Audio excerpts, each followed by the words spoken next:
Bem-vindo a mais um estudo bíblico que nós queremos continuar com a revista da Escola Dominical e desta vez chegando à lição número 4, intitulada Justificados.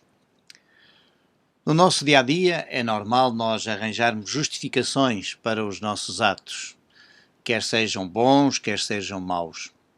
E o mais interessante é que sempre temos uma justificação, quer ela seja plausível ou não.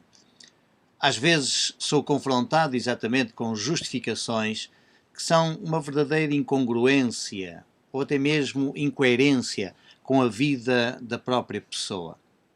O problema maior ainda é a pessoa pensar que a sua justificação é extremamente válida para desculpar a falta ou a falha ou o erro que ela própria tenha praticado.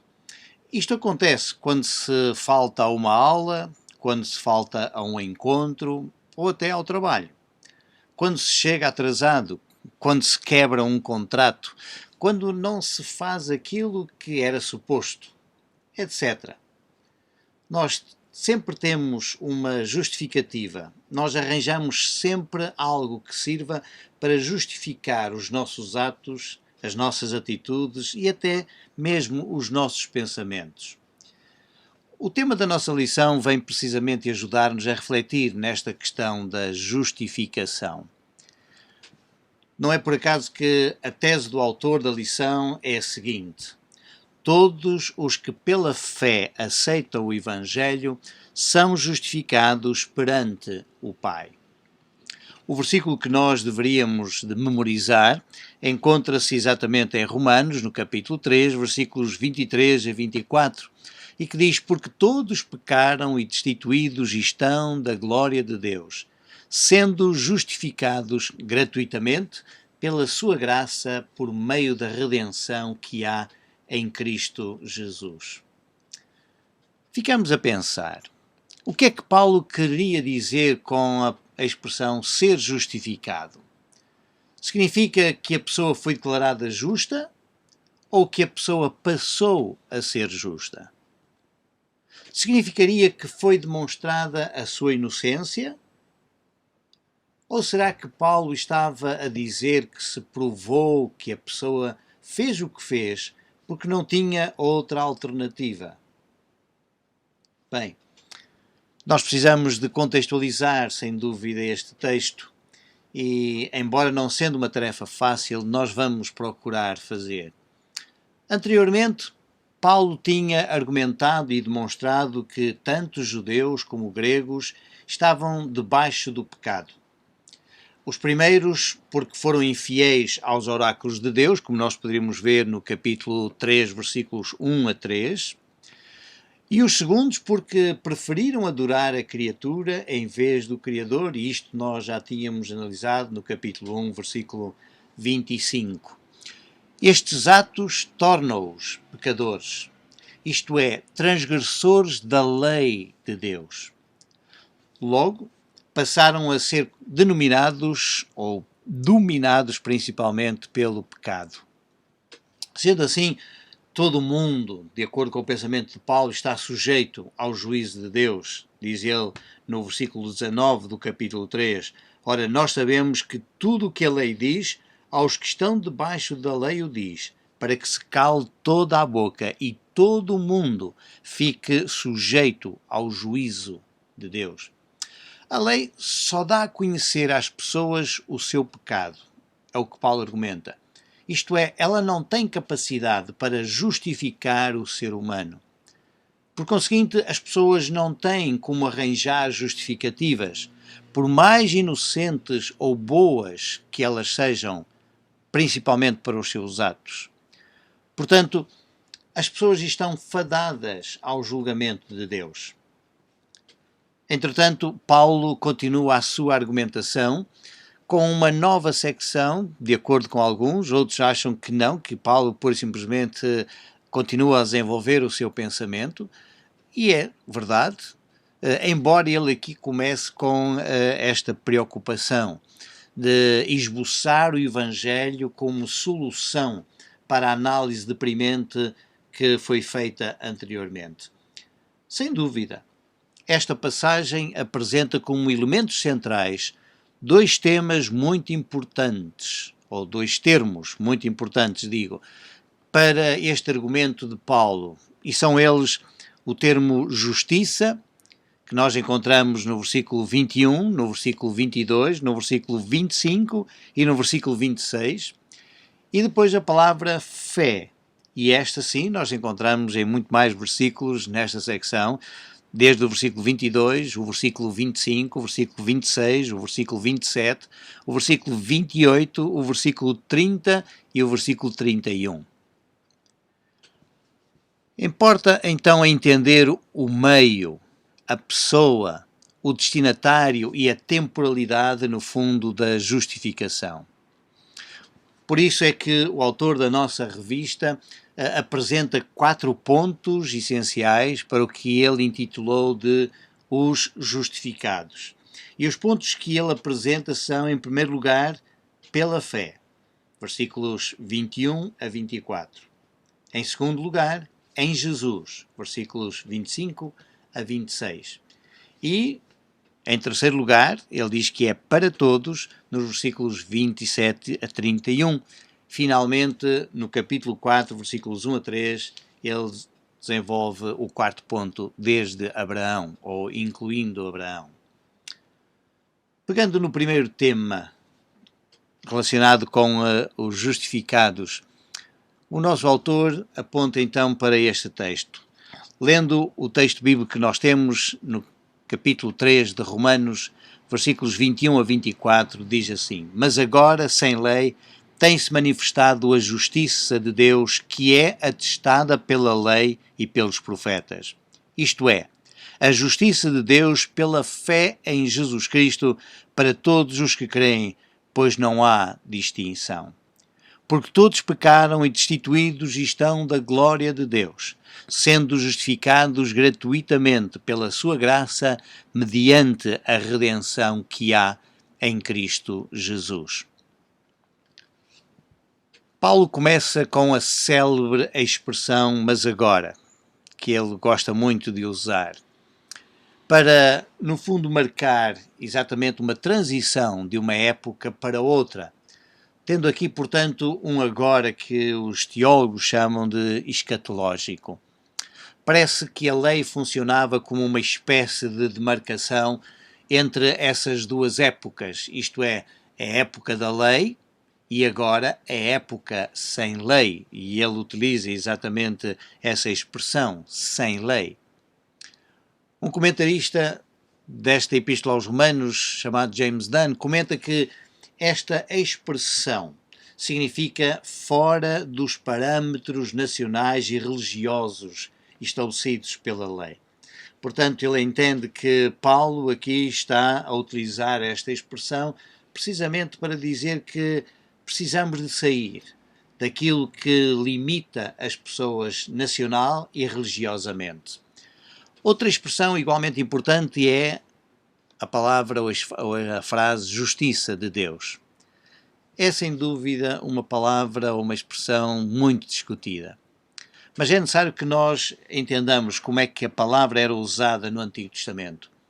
Quando se falava de justiça de Deus, apontava-se para o comportamento que se tinha num relacionamento de dois sentidos entre Deus e o homem. Assim, a justiça de Deus aparece no seu procedimento divino com o seu povo, isto é, manifesta na redenção e na salvação. O salmista, quando anseia por redenção, ele invoca a justiça de Deus e espera que Deus intervenha. Nós podemos ler isto no Salmo 71, versículo 2.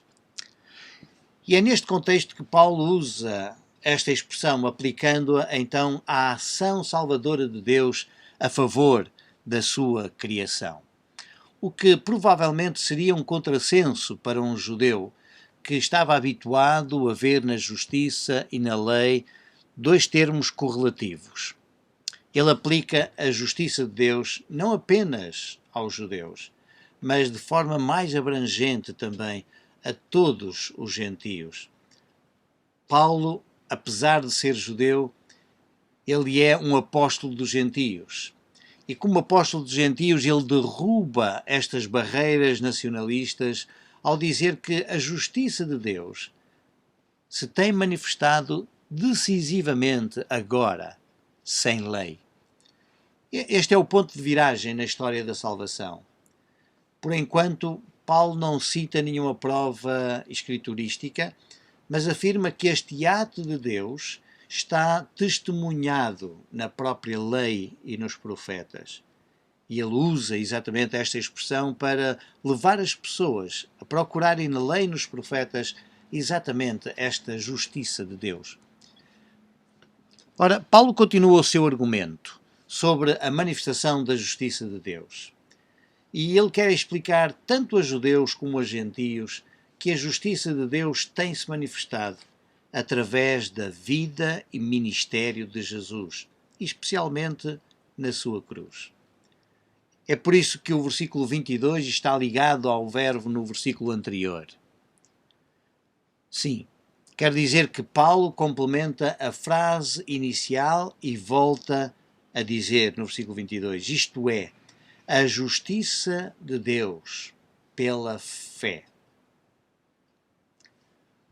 É interessante porque alguns estudiosos têm chegado à conclusão que nós deveríamos traduzir este versículo desta maneira: a justiça de Deus pela fé, ou manifestada através da fé de Jesus Cristo, e não a fé em Jesus Cristo. Há aqui uma pequena realmente diferença, embora uns argumentem para um lado, outros argumentam para o outro lado, mas é interessante nós podermos pensar que o que está em causa aqui não é propriamente o ter fé em Jesus para agora, embora isso seja fundamental, mas é, de facto, Paulo a querer dizer que a justiça de Deus é manifestada através desta fidelidade de Jesus. Porque realmente a palavra fé também pode ser traduzida por fidelidade. E por isso mesmo nós estamos aqui a demonstrar isto. Quando Paulo escreveu através da fé de Jesus Cristo, ele está a enfatizar exatamente esta fidelidade. Se não fosse a fidelidade de Jesus Cristo, em que Jesus Cristo vai até ao fim e morre, provavelmente a justiça de Deus não se manifestaria. Ora, esta manifestação da justiça de Deus visa todo aquele que crê. Para Deus não há distinção de pessoas. Nós já sabemos isto, Paulo já o tinha dito várias vezes. E naquela altura havia pessoas que se achavam superiores a outras. Os judeus sofriam desse mal, mas os gregos também não ficavam atrás. Se uns pensavam que eram as pessoas mais retas e mais justas, os outros pensavam que eram as pessoas mais nobres e mais sábias, e por isso mesmo o seu comportamento era do melhor que havia. Por essa razão, Paulo diz que todos pecaram. O pecado acabou por privar o ser humano da glória de Deus, e todos estão desapossados dessa glória de Deus. Entretanto, Paulo sublinha que é precisamente através da justiça de Deus que todo pecador, crendo, tomem nota, crendo, alcança então a justificação. É preciso crer. E é preciso crer que foi através da obra redentora que Cristo, isto é, através da obra redentora de Cristo, que Deus estabelece então a sua justiça. Isto é, a sua aliança de novo com a humanidade. Tomem nota exatamente no advérbio gratuitamente que nós encontramos aqui no versículo 24. Sendo justificados gratuitamente. Esta palavra define claramente que a justiça de Deus é uma dádiva, que não exige qualquer tipo de pagamento, porque a graça denota o caráter incondicional da ação de Deus. O caráter incondicional da ação de Deus. E a ação de Deus é aquela que Paulo especifica com a palavra redenção. Esta palavra em grego, apoliutrosis, faz lembrar o ato de libertação de um prisioneiro ou de um escravo. A palavra poderia ser aplicada tanto no contexto romano, onde havia muitos escravos, como também num contexto do povo judeu, quando podiam lembrar que foram libertados do Egito. Se nós lêssemos Deuteronômio, capítulo 7, versículo 8, nós encontraríamos isso, ou então no capítulo 9, versículo 26. Mas esta libertação, agora, de acordo com o apóstolo Paulo, está na pessoa de Cristo Jesus. A redenção é uma oferta de Deus, expressa na morte de seu Filho.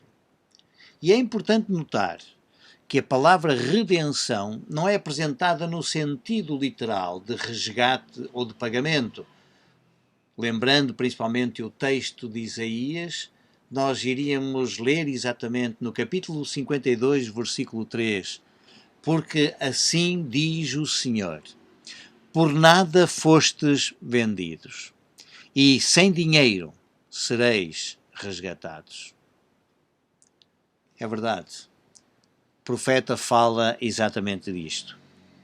O povo foi vendido exatamente por nada. Não foi preciso pagar alguma coisa. Mas agora Deus estava disposto exatamente a resgatar o seu povo sem dinheiro. Portanto, não foi através do dinheiro que o resgate se realizou. E Paulo traz exatamente para o seu argumento esta expressão. Por isso, a entrega de Jesus, da sua própria vida, aponta para esta obra redentora de Deus. E é isso mesmo que é necessário. É necessário crer neste ato de Deus.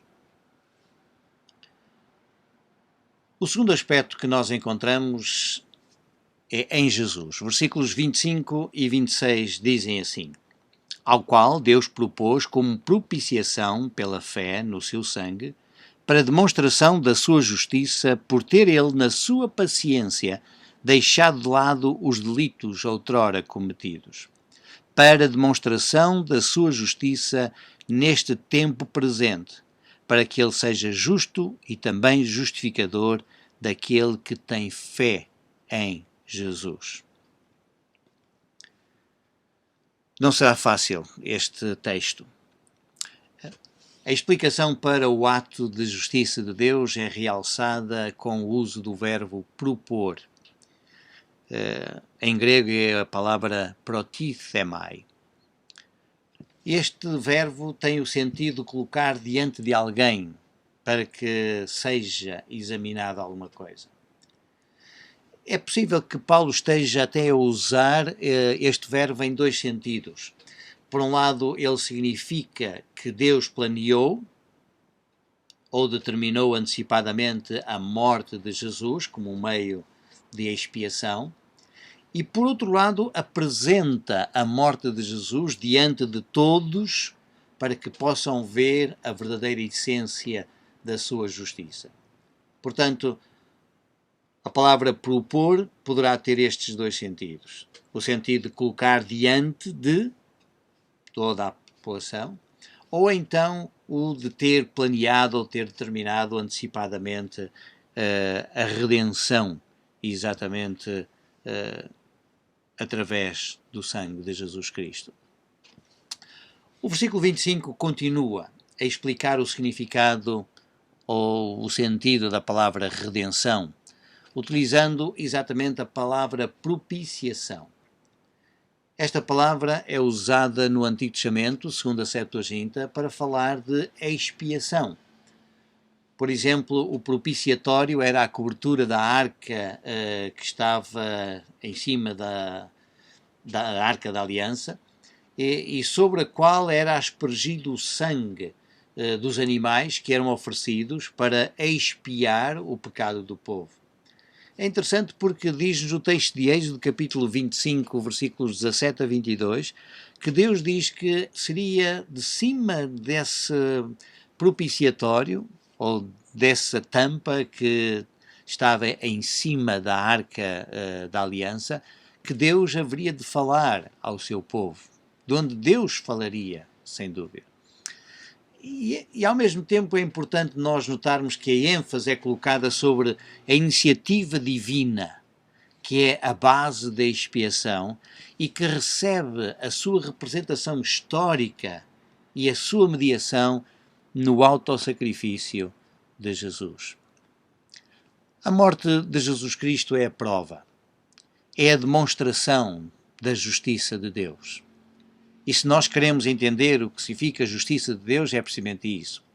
E é claro que nós devemos continuar a entender a palavra justiça como ato de Deus, a favor daqueles com quem Ele se comprometeu.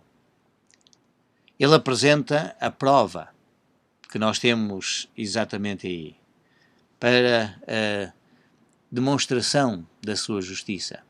Portanto, Ele providencia um sacrifício que cumpre, acima de tudo, os termos estabelecidos no seu pacto com Israel, mas Ele vai muito mais além do que isso.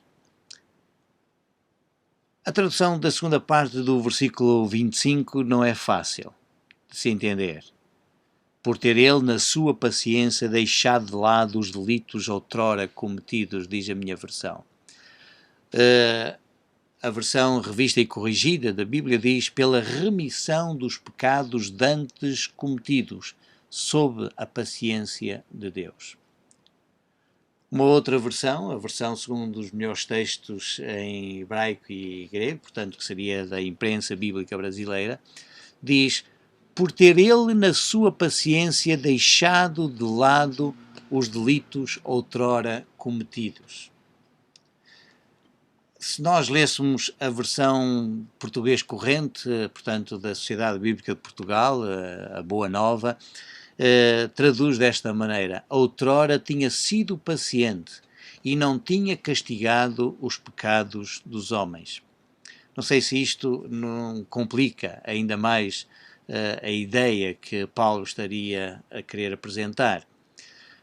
Acho interessante que a tradução que Frederico Lourenço faz é exatamente esta: por causa da remissão de erros pretéritos na tolerância de Deus.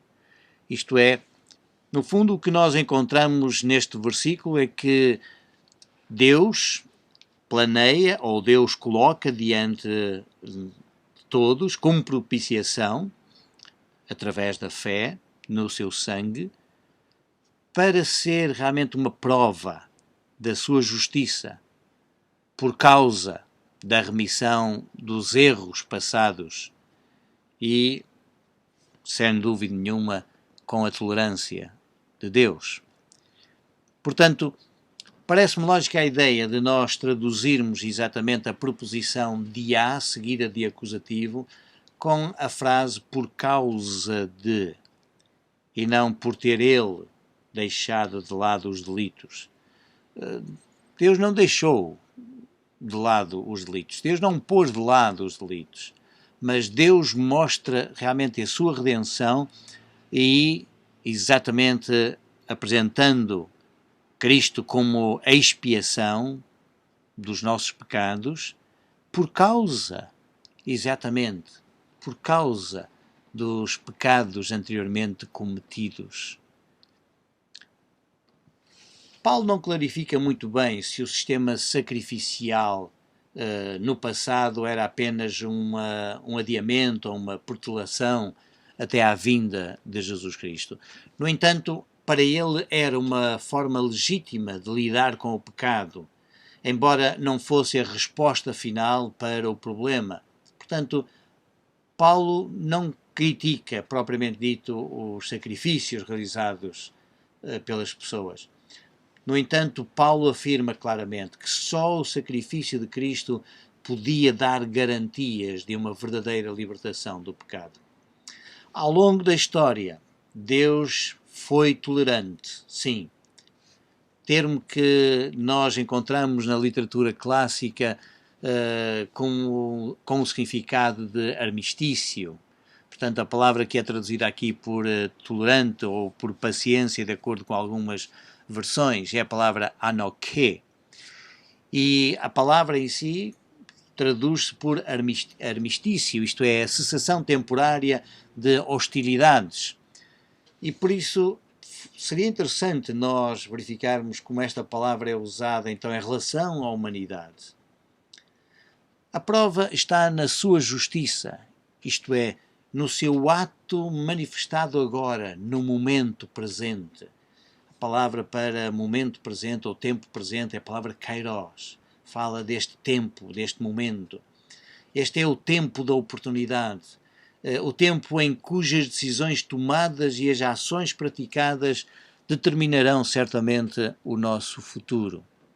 E é por isso que Deus permite que a morte de Cristo fosse a prova da sua retidão, porque ele é fiel ao compromisso assumido no ato da aliança. Portanto, quando falamos da justiça de Deus, falamos da ação de Deus, cujos efeitos se manifestam exatamente naqueles que creem em Jesus, justificando-os. Isto é, colocando-os numa relação especial, numa relação com Ele, de novo. O terceiro tópico diz-nos que é para todos. Versículos 27 a 31 diz: onde está logo a jactância? Foi excluída. Por que lei? Das obras? Não, mas pela lei da fé. Concluímos, pois, que o homem é justificado pela fé sem as obras da lei. É porventura Deus somente dos judeus? Não é também dos gentios? Também dos gentios, certamente. Se é que Deus é um só, que pela fé há de justificar a circuncisão e também por meio da fé a incircuncisão. Anulamos, pois, a lei pela fé? De modo nenhum. Antes estabelecemos a lei. Reparem que o excesso de confiança no estatuto adquirido faz com que as pessoas se achem superiores e até exclusivos em relação às outras pessoas que não tenham a sua origem ou até que não tenham o seu próprio pensamento. Nestes versículos, Paulo continua a bater na mesma tecla, em que a fé é a atitude adequada para se entender exatamente a lei. Por conseguinte, a fé é a base indispensável para a prática da lei. E eu penso que este é o pensamento do apóstolo Paulo. Neste conjunto de versículos não se usa a palavra todos ou para todos, conforme nós temos no tópico da nossa lição.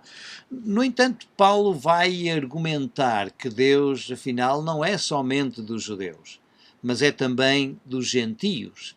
E a palavra usada, ethnon, é a palavra que, de uma forma geral, pode ser traduzida por outras nações, nações distintas de Israel. E é natural que ele ataque a jactância dos judeus, a autoconfiança do judeu como judeu, a vanglória que eles tinham em Deus como sendo o único Deus de Israel, e era só para eles, o orgulho que eles tinham na lei como indicação desse compromisso de Deus com o seu povo e como algo que, no fundo, os diferenciava das outras nações. E é isso que o apóstolo Paulo acaba por lidar aqui. Ele assevera que isso não tem sentido, porque a jactância já foi excluída. Ele usa aqui uma palavra que nós não encontramos em mais lado nenhum. No entanto, o verbo está na voz passiva, o que implica que Deus é o sujeito desta oração. Foi excluída. Portanto, o que é que efetivamente Paulo está aqui a dizer? É que Deus verdadeiramente acabou por alterar tudo aquilo que as pessoas estavam a usar para serem motivo de orgulho ou de presunção. O ato de apresentar a morte de Jesus como o único meio de a pessoa alcançar a redenção e de ter uma nova relação com Deus, certamente trouxe algum incômodo para os judeus, porque não era isso que eles estavam à espera. Esta nova relação com Deus deixou de ser possível através da prática das obras da lei, Portanto, o que Paulo quer dizer é que Deus alterou os termos para se lidar com o pecado. Se o ritual do dia da expiação, que os judeus estavam habituados a praticar, era algo peculiar e até exclusivo da lei judaica, Paulo agora vem dizer que a morte expiatória de Cristo aplica-se a toda a gente. Portanto, quando Paulo usa a expressão a lei da fé, ele não está a usá-la em oposição à lei das obras. E parece que nós temos este argumento aqui. No fundo, ele está a referir-se à lei como um todo, isto é, à própria Tora. O que ele está a dizer é que os judeus olhavam e entendiam a lei em termos de obras, enquanto o ato de Deus, através da morte de Cristo, faz o apóstolo Paulo entender, e ele quer que todos entendam isto também, que a lei deve ser entendida em termos da fé. Portanto, deve ser através da fé que a lei deve ser entendida. O entendimento da lei em termos das obras faz com que a lei seja vista distintivamente como judaica e, ao mesmo tempo, os seus aspectos específicos, como, por exemplo, a circuncisão, tornam-se proeminentes aqui. Ora, o entendimento da lei em termos de fé retira esse caráter judaico do centro do palco e relega os rituais para segundo plano, o que permite, no fundo, aos gentios viverem uma relação com Deus, sem necessitar de praticar esses rituais. Às perguntas que Paulo faz sobre se Deus é só dos judeus e se não é também dos gentios, as respostas, no fundo, são óbvias. Não. Não é só dos judeus. Também é dos gentios. Afinal, tão simples quanto isto, e faz parte da afirmação do credo judaico que nós encontraríamos no Shema, em Deuteronômio 6.4, dizendo: Deus é um só há um Deus. E é neste seguimento da linha do pensamento de Paulo em que a fé é a atitude e relação que Deus procura em toda a humanidade. Portanto, Deus espera, através da fé, com atitude, que estabelece exatamente essa relação com Deus. E é aquilo que Deus está à espera de todo o ser humano. Portanto, compreender a lei pela perspectiva da fé não implica de modo nenhum na anulação da lei. Pelo contrário, a lei é estabelecida, a lei é confirmada. A lei não pode ser de maneira nenhuma reduzida à estreiteza do pensamento judaico, pois a lei tem um papel muito mais universal, porque a lei apresenta-se como palavra do Criador para a sua criatura. E é isso que o apóstolo Paulo está a dizer. Não, a lei não é má, como ele já disse várias vezes, mas aquilo que nós precisamos de entender é a lei através dos óculos da fé e não através dos óculos das obras. E será em função desta resposta que todo o ser humano, quer judeu, quer gentio, será julgado. E é isso que o apóstolo Paulo acaba por ensinar. O que é que acontece a partir do capítulo 4? O autor da nossa revista diz-nos que justificados inclui também Abraão. Eu diria que, no fundo, o ser justificado é um ato de Deus, é uma prática de Deus, que vem desde o tempo de Abraão. Aliás, nós até poderíamos ir um pouco mais atrás e dizer desde o início da criação que Deus tem manifestado esse ato para que as pessoas tenham fé, para que as pessoas creiam nesse ato de Deus como um ato de estabelecimento da relação, de criação de laços novamente com a sua humanidade. O capítulo 4, versículos 1 a 3 diz: Que diremos, pois, ter alcançado Abraão, o nosso pai segundo a carne? Porque se Abraão foi justificado pelas obras, tem de que se gloriar, mas não diante de Deus. Pois, que diz a Escritura? Creu Abraão a Deus, e isso lhe foi imputado como justiça. É evidente que Paulo, a partir do capítulo 4, vai continuar a desenvolver um outro argumento nesta perspectiva de Abraão. O autor da nossa revista decidiu incluir isto precisamente por causa desta finalização no versículo 3, porque o versículo 3 acaba por ser paradigmático. Creu Abraão a Deus e isso lhe foi imputado como justiça. Ora, parece claro que Paulo se volta novamente para o diálogo com os judeus quando ele faz referência a Abraão e depois acrescenta, na nossa versão tem o nosso pai segundo a carne, embora a expressão seja o nosso antepassado segundo a carne. É evidente que está relacionado exatamente com a palavra pai, pater, em grego, mas no fundo é uma palavra composta que dá origem ao termo antepassado. Nota-se que Abraão era um exemplo, um padrão para o judeu fiel. Portanto, alguns judeus responderiam que Abraão foi justificado pelas obras. A pergunta do apóstolo Paulo é uma pergunta assim um pouco retórica. Que diremos, pois, que alcançou Abraão? O que é que ele alcançou? Certamente as pessoas iriam dizer que sim, que Abraão foi justificado, mas que foi justificado pelas suas obras. Se assim fosse, Abraão poderia até dizer, e este é o argumento do apóstolo Paulo com jactância, que ele alcançara a justificação devido então às suas obras, às suas boas obras, aos seus bons atos. Ora, esta vanglória não poderia ser colocada diante de Deus.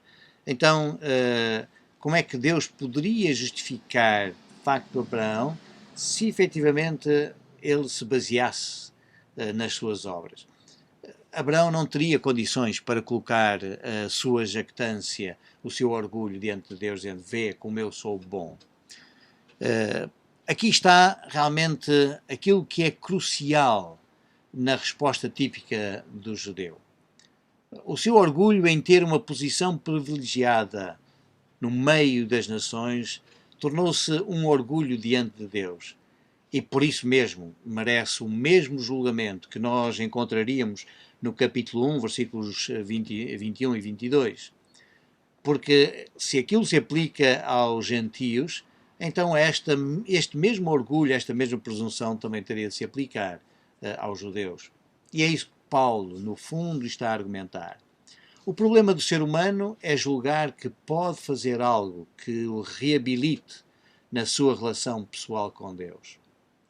Paulo apela de novo à Escritura. Em Gênesis capítulo 15, versículo 6, e de acordo com a Septuaginta, parece que Paulo pegou quase ipsis verbis o texto que lá está e transcreveu no versículo 3 que nós temos aqui no capítulo 4 de Romanos.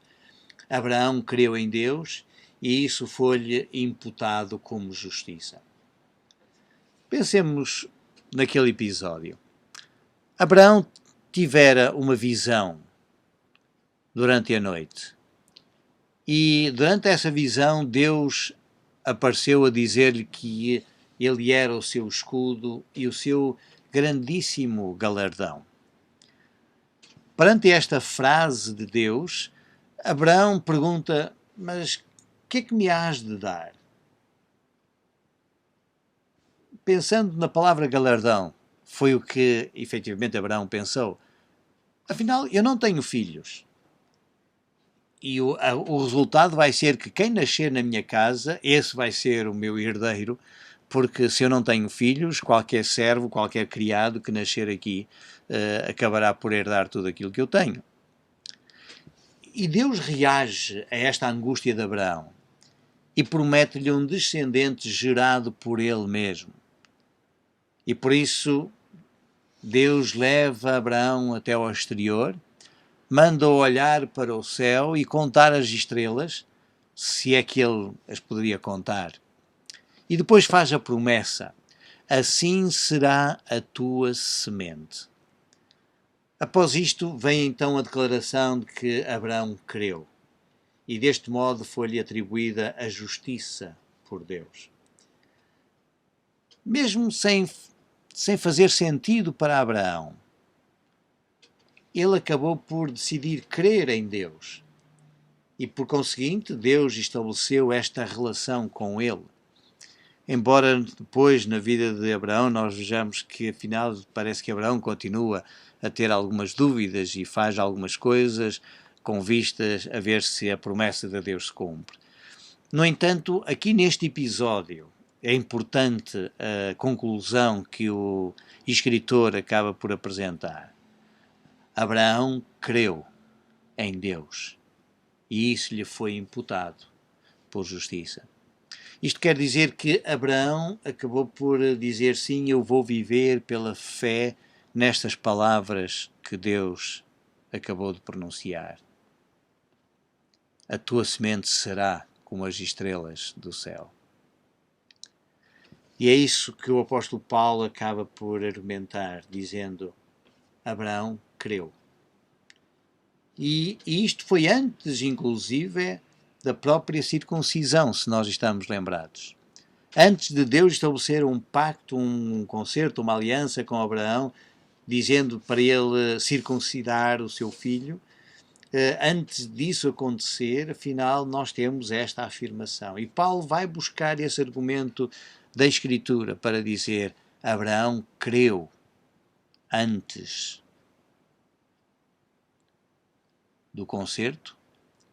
Abraão creu, inclusive, antes da lei que depois foi dada no Monte Sinai.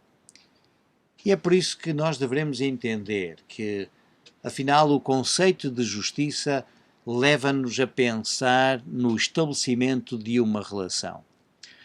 A pessoa justificada é aquela que se encontra nessa relação e que, por isso mesmo, ele cumpre as exigências que lhe são impostas pela relação. Não esqueçamos que, assim como Jesus foi fiel neste compromisso, nesta aliança feita com o Pai até ao final, morrendo inclusive em nosso lugar. Então isto significa que quando nós somos considerados justos, isto implica que nós temos esta prerrogativa, esta condição de viver as exigências que esta relação nos impõe. Não se trata de ter um caráter ético ou pessoal. Não. Trata-se sim de uma fidelidade à relação. Um teólogo batista chamado George Eldon Ladd, ele diria que a justiça é o padrão que Deus decretou para a conduta humana. E ainda diz mais que o justo é aquele que no julgamento de Deus satisfaz o padrão divino e assim se mantém num relacionamento correto com Deus. Este seu pensamento, penso eu, que vem